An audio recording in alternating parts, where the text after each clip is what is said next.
بسم اللہ الرحمن الرحیم۔ السلام علیکم۔ حضور صلی اللہ علیہ وسلم ایک مرتبہ سفر غزوہ سے واپس تشریف لائے۔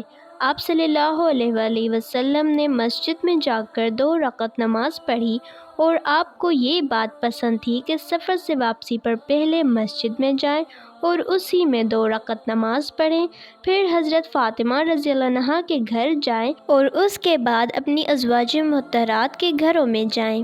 چنانچہ ایک مرتبہ سفر سے واپس تشریف لائے اور اپنی ازواج مطہرات کے گھروں سے پہلے حضرت فاطمہ رضی اللہ عنہا کے گھر تشریف لے گئے، تو حضرت فاطمہ رضی اللہ عنہا نے اپنے گھر کے دروازے پر آپ صلی اللہ علیہ وسلم کا استقبال کیا اور آپ کے چہرے اور آنکھوں کا بوسہ لینے لگیں اور رونے لگیں، تو حضور صلی اللہ علیہ وسلم نے فرمایا، کیوں روتی ہو؟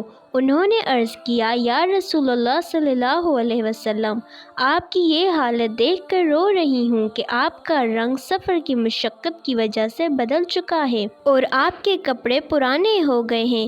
یہ سن کر آپ صلی اللہ علیہ وسلم نے فرمایا، اے فاطمہ مت رو، اللہ نے تمہارے باپ کو ایسا دین دے کر بھیجا ہے جس کو اللہ روئے زمین میں ہر پکے گھر میں اور ہر کچے گھر میں اور ہراونی خیمے میں ضرور داخل کریں گے۔ جو اسلام میں داخل ہوں گے وہ عزت پائیں گے اور جو داخل نہیں ہوں گے وہ ذلیل ہوں گے، اور دنیا کے جتنے حصے میں رات پہنچتی ہے اتنے حصے میں یہ دین بھی پہنچے گا، یعنی ساری دنیا میں پہنچ کر رہے گا۔ سبحان اللہ۔ ملتے ہیں ایک دوسرے خوبصورت واقعے کے ساتھ، جب تک کے لیے اللہ حافظ۔